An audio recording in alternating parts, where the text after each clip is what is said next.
today. Hi guys. Hey Kate. Hello. How's it going? Oh good, just another rainy morning. Yes, it is a rainy morning here. You got your coffee. Yes, gotta get all warm and That's a cute cozy. mug. Thank you. Yeah, this one has my initials on it, so nobody can so take cute. it. It's mine. Love it. Love it. Well, you're one of the longest standing employees here, correct? Yeah. Well, walk us through that. What has your journey been here? Oh gosh, so I have been doing hair for, it's been 17 years now I've been doing hair. So I met Jessica a couple years after I was in the hair world. I was, working hourly wages, wasn't a fan of the place I was at. Yeah. And I had met her actually at the Bridal Expo. I was one of the models, wow. and then her team was doing the hair and makeup. And she had asked me, do you like doing hair? And I was like, I love it. I just hate the place I'm at. So she said, well, we've got some booths open if you would like to come and interview. And at the time, she was doing Aveda. Yeah. And I knew nothing about Aveda, but I was like, I'm totally willing to learn. Like, I just want a new experience. Right. And we hit it off right away, and it was just wonderful. She had so much more education and so much more knowledge and so much more willing to help you, like, grow your business and help you with just, like, problem solving. So, needless to say, like, we hit it off, and it was just wonderful, and I had no reason to go anywhere else ever. So. Yeah. And it's just grown into a big thing. When you guys started, there was, 3 of you? Yeah, I think there was, altogether, there was 4 of us when I started, and, we helped with front desk work, with booking clients, washing bowls, sweeping, cleaning toilets. So, we did everything. Yeah. And we all really kind of relied on each other to help out with that. Mm-hmm. So it was a very different environment than it is now. So for sure. Yeah, we were just talking the other day, and I was like, I had a client asking how many people worked here. Mm-hmm. And I was like, oh gosh, I actually don't know. I don't know. I know, that's why I was like, well, I can't even count, I don't think. Like, I try to count the stations upstairs, but then the downstairs, all the esthetician, they all keep growing. And then the people that are all in the background work, or the front desk, it's like, We I have new literally don't apprentices know. every week, I feel like. So I feel like it's just a whole crew. And I remember when I started apprenticing, I was under you for a long time. And just to see, you kind of shift your role to, really make your book what you want it to be. Yeah. Which has been cool. And I think even, when you started, that was baby apprentice work. Like, that was the first time we started really with an apprentice team. There was 12 stations total, and they weren't full. And so that was a whole new shift. So it's kind of been fun in my career to watch this salon change multiple different times to keep growing and to keep expanding and just adding new things to it all the time, which has kept it fun and alive. And I think that's been fun too, on our side to watch you go through that too, because I don't think you love change. Yeah. But you embrace it so well, and just how everything has changed over the years, you might be freaking out on the inside, but you just have handled it with such grace. So that's been cool to watch. Yeah, I think Jessica always would say I was the hardest one to get to push for change, because I was like, no, I don't want to do it. Well, if it ain't broke, don't fix it. Yeah, that's kind of my thought. I like we're a getting rid of the system. product. Kate was like, Yeah. So then how did you go from transitioning from an Aveda salon to we are no longer an Aveda salon? Correct. What were you Well, that was okay one of with the that? scary things. Yeah. Because everyone loved Aveda. It was like, we didn't have very many places around here that sell Aveda. Right. And so that was what we had a lot of people come to us for originally. And so it was kind of scary transitioning into another color line and trying to, convince everybody it's going to be okay. And honestly, most people kept coming to us because it was us. It was people they trusted, people that knew their hair, people that we wanted to make sure they were taken care of. And so a lot of them continue to stay with us. And even the people that really loved Aveda still will come back to us to get their color done or their cuts done. So, our career is very trust-based. You make a connection with people and they trust you to take care of them. And so that, I would say, no matter what your color line or hairline is, that's the basis of keeping your clientele built. Yeah. Well, and you are a pro at that. Just watching, so you moved away for a couple years and then came back. Yep. Watching you like just snatch your book back like you were never gone. I was like, what is she doing? Is she paying these people? I'm just kidding. I had so many people reach out on Facebook. I think when we made a post of me coming back, they were just like, "What? You're back? I know. I get. I'm already on your books. I'm already coming in." Flooded. So I'm like, it was. what is she doing? It was so great. When you were gone, I remember so many people talking about like, oh, I wish Kate was still we're like, here. us two guys. Yeah, I know, we all do. It was such a good homecoming, you know, and it was such a good feeling knowing that you really kind of make an impact on people, and not just their hair, because, you know, we all love doing hair or skin and making people feel good, but then, you know, we get a little bit of that in return when we know we're making people feel good. That makes us feel great. So it was a really nice homecoming gift to see all my clients come back, and even the ones that decided to stay with other coworkers were just like, oh, it's so good to see you back. We're so happy, and I loved that too, knowing that they were taken care of while I was gone. So that was feeling. Wonderful. Yeah, absolutely. Yeah. So we were just talking about like all the different steps of life that like we've been with our clients, and even like me with your clients. Over the years, I mean, just watching them all grow up and experience different parts of life, it's wild. Absolutely, yeah. When you start with, like a good example is usually I start with a woman, the mom, or whoever it is, and then slowly they introduce like their spouse or their significant other, and then it goes on to their children. Yeah. And I have a couple of clients that I do the whole family. I do their parents, I do their kids, I do everybody, and that's so fun. That is so fun. I love doing that, because then you end up knowing their lives and a genuine experience with them and watching them grow through these, you know, different life experiences, whether it's births or homecomings is what we were talking about. And it's a blessing to watch those families grow. You become a small part of the family, like a little family member. And I don't think a lot of people kind of understand that we get very invested in our clients and their lives in a sense of, you know, we have a lot of empathy for them when they're going through things, or a lot of joy with them when they're, you know, experiencing these great moments. So, I don't think people quite get that, but we really get invested in our families, you know?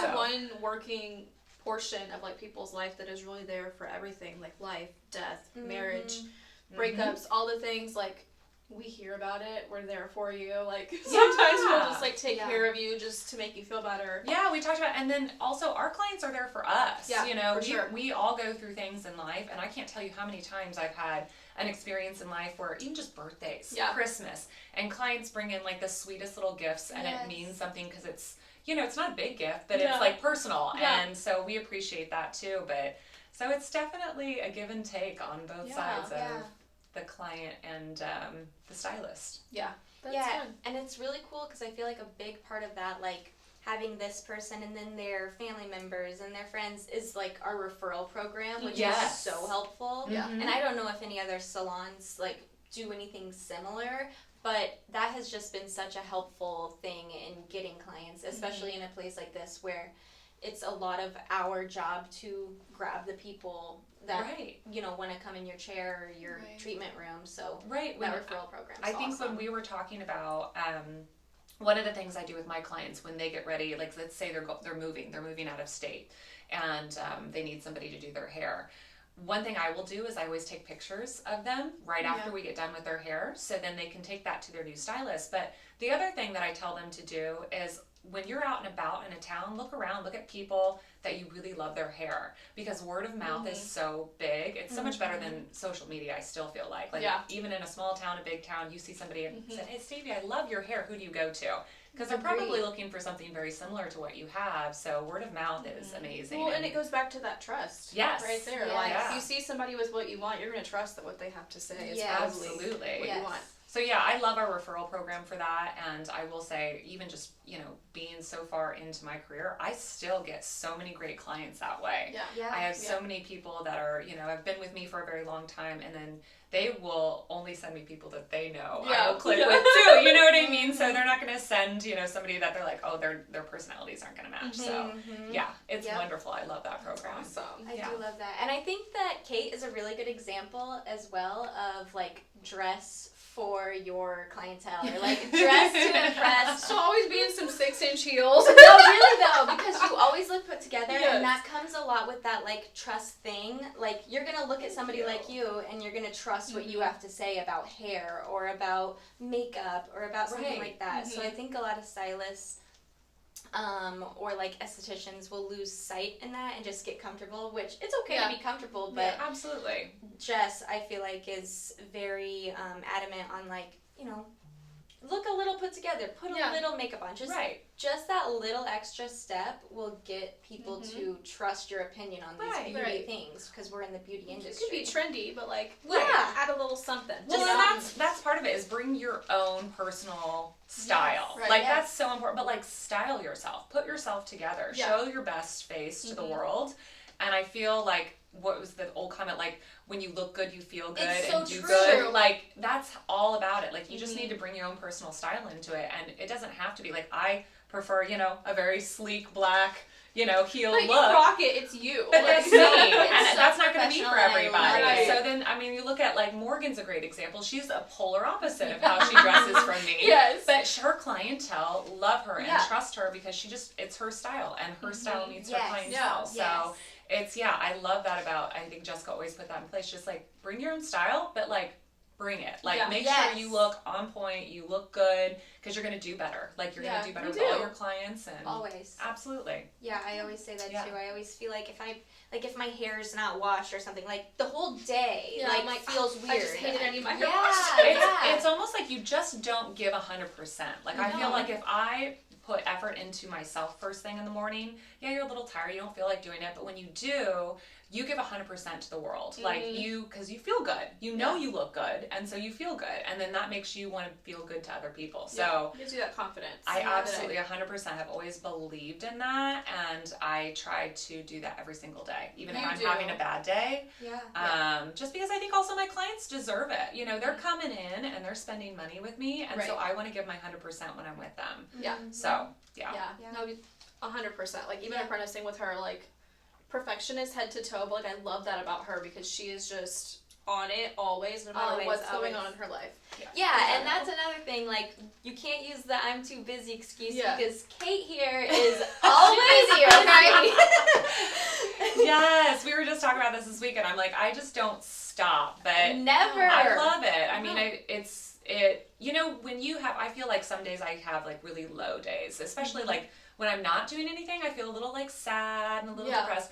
So I've realized keeping myself busy and forcing myself to engage with people, it's like that fake it till you make it. Like, it puts me in such a good mood at the end of the day. No matter how busy my work day has been, I feel 100 times better leaving work, knowing I've talked to all these people and I've had engagement with all these people. Made an impact with them. And you make them feel better. And but I'm always busy. I always find projects. I always have things to do. So Airbnb. I have an Airbnb running. You have children. Three kids running 3 different schedules. We were laughing about this morning. I was taking my daughter to orthodontist and calling, you know, to get into this place to see if I can start another Airbnb. Like, it's just, it's boss constant. lady. It's constant, but, you know. Love it.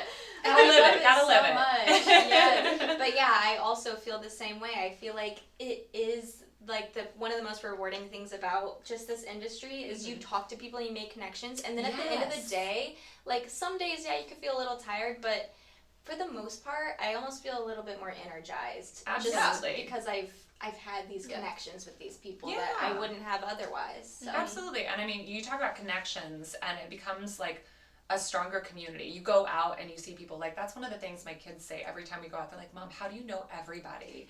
And I'm like, well, a lot of it is the salon. Like, I see, it's not just my clients, but it's my coworkers' clients and everything. But it makes a connection, and it has people you can reach out to and talk to and feel comfortable if you need something or they need something. I love that aspect of our job. It's fantastic. It's so true. I remember when we first started, I was like apprenticing. This is a longtime client of yours, actually. We were out at a beer tent, and my friends had gone to get a drink, and she came up to me and was like, "Are you alone?" I'm like, "No, like, they'll be right back." But, like, it was just such a community, I feel like, for her to come up to me and make sure I was okay. And I didn't really know her per se. But I knew of her. But she wanted to make sure you were taken care of. Yes. And I love that. And now I see her here all the time. And, that's awesome. So that is so sweet. I love that. So Well, tell us about like your ideal client. Are you accepting new clients? Yeah, so currently I'm still accepting new clients. It's a little bit of a pinch to get in, but I still have space to fill. I'm really trying right now in my career to focus on colors. Yeah. I do love a good blonde. You don't say. I love a good blonde. But I love everything to do with color. I love people that want to do changes. You know, maybe haven't found the right person yet. I love to try, because I will take a little bit more time with my new clients and really dive into their personality, what their maintenance is like. Right. You know, what's the best moving forward. I have a lot of older clients that were doing like grade transitioning, so that's a big thing. And what's the easiest process to help hide those wrinkles? You know, things like that I myself am getting into. So I have a little bit now more experience in that. Yeah. But you know, honestly, when it comes down to my heart, I love doing kids. Yeah. Kids is we were talking about this earlier this week, and I'm like, I love kids cuts, but you know, financially, I love money also to go and do those colors. But if you are coming in for a color and you've got your kids cut, bring them on in, because I love the babies. I love those first moments of those first haircuts. I had a lot of those this week, and that's what makes my heart happy. Yeah. And just making them feel good, because it's so funny. A lot of people don't focus on, you know, those new haircuts when these kids are coming in and they've never been in the salon before and they're scared, and just taking that time with them. And then I think that's why I have so many families coming in, because I've made a connection with those kids and they feel safe and comfortable coming in, and they love coming into the salon. It's so cool. There's so many kid things, and our soda machines and our snacks and you know, so it's but I do love my blondes mostly. I love doing highlights. And I love doing everything. I do a lot of men's cuts. You have the most wide range clientele I've truly ever seen. Yeah, like, I mean, it's been years now that I've done everything, but I have a large men clientele. I do a lot of men's cuts. I love men's cuts. They're great. They're loyal. They come see you every 3 weeks. You know. So they're a great one too. But I do a range of everything. I can't say there's anything that I don't enjoy doing. Yeah, I mean, she really has like vivids, blondes, brunettes, kids, men. All across the board. I can think of people that she does. Like I love all of it. So bobs, long hair. I've got myself very thick, long, curly hair. So that's one I'm very comfortable with. But I love doing short, thin. Like, I mean, it's everything. Yeah. So well, and I think that's a good point too for like the young stylist who's like, how do I grow my books? Like, say yes to everything. Yes, because that was one thing I had to do. I had, when for stylists starting off, you don't have the option you don't to get say to pick what you do. You do everything, and then you get very good at everything. Yeah. And so then you're not scared when somebody comes in and has hair like mine and says, I want to go to a pixie today. Yeah. Most people choke a little bit. Like, you're like, oh my gosh, I'm going to send you over to so-and-so because they're great. But if you have done it enough times, then you don't have a problem with it. No. So so true. You absolutely have to practice on everything. Yeah. Yeah. That's awesome. Do you have a favorite product right now and a favorite local spot? Favorite product. I mean, one of my favorite all-time is the Argan shampoo. That's so out. I love the Argan shampoo. It has been one of my favorites forever. And I use it all the time. And Perfect Cleanse are the other shampoos I probably sell the most of. I always get that. Product-wise, though, the Ref Shine Oil has really been a fave of people lately, especially for finer hair that they want shine and they need a little bit of moisture, but nothing to weigh it down. That one's been a really great one. You would love the Shine Oil. You need a pump, but it smells it's so fruity light too. Yes, but it does pack the punch you need, which I love. Yeah. And you put that on after you've styled it? Yeah, you can do it. I put it sometimes on wet and then blow dry it in, and then sometimes I just, for like a finishing touch, put a pump in my hand and then pull it through the ends just as you're distressing like the curl or the wave. Really pretty. My favorite spot, like here in Springfield, is that what you're talking about? Yes. Oh, I don't know.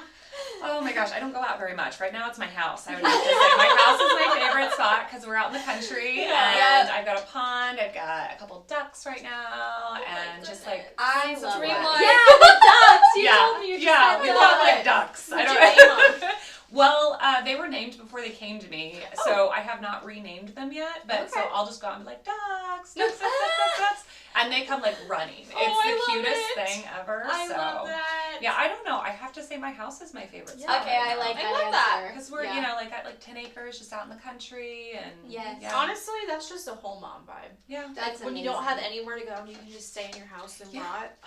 I'll just sit out on my patio. Like, I love gardening, so I'll be out working in the yard and then just sitting out on my patio and just like watching the pond. That's all I want to do. I love it. Where Simple I want to be. life. Yeah. I love it. Yeah, that's it. I love it. Yay! Okay, well, anything else, Brittany?